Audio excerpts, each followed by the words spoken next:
আমি নিয়মিত 5 ওয়াক্ত নামাজ জামাতে আদায়ের চেষ্টা করি, কিন্তু একদিন ভ্রমণের কারণে ঈশার নামাজ বাদ পড়ে যায়। আমি ওই নামাজ কখন কিভাবে কাজা করব? নামাজ কাজা করা আগে একটা প্রশ্ন করি। আপনি দৈনিক 3 বার খান না? একদিন সন্ধ্যার পরে ক্লান্ত হয়ে ঘুমায় পড়েছেন, রাত্রে ডিনার বা রাতের খাওয়াটা কাজা হয়ে গেল, ওটা কখন খাবেন? পরের দিন ডিনারের সময়, ঠিক না? কখন খাবেন বলেন না? যখনই ঘুম ভাঙবে তখন কি করবেন? তাড়াতাড়ি খেয়ে নেবেন। খাওয়া বেশি গুরুত্বপূর্ণ না সালাদ বেশি গুরুত্বপূর্ণ? এটা হলো এখানের খাওয়ার, আর এটা হলো এখানের খাওয়ার।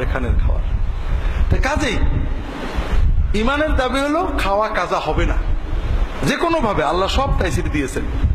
যদি কখনো মনের অজান্তে নামাজ পড়বো, ঈশার আজানে আমি ঘুমিয়ে পড়েছি, ক্লান্ত হয়ে রাত 12টা 1টা 2টোয় আসছি যে আমি ফজর পড়বো, উঠতে পারিনি, এরকম অনিচ্ছাকৃত যদি হয়, আউয়াল সেই প্রথম ঘুম ভাঙার সঙ্গে সঙ্গে, অথবা মনে পড়া, কখনো কোনো ভুলেও হতে পারে, আপনার মনে আছে আপনি নামাজ পড়েছেন, হঠাৎ মনে পড়লে নামাজ তো পড়িনি, মনে পড়ার সঙ্গে সঙ্গে বা ঘুম ভাঙার সঙ্গে সঙ্গে সবচেয়ে আগে নামাজটা যদি পড়েন, তাহলে অনিচ্ছাকৃত কাজা হওয়ার গুনাহটা থেকে বেঁচে যাবেন, তবে ওয়াক্ত মতো পড়ার ফজিলতটা পাবেন না।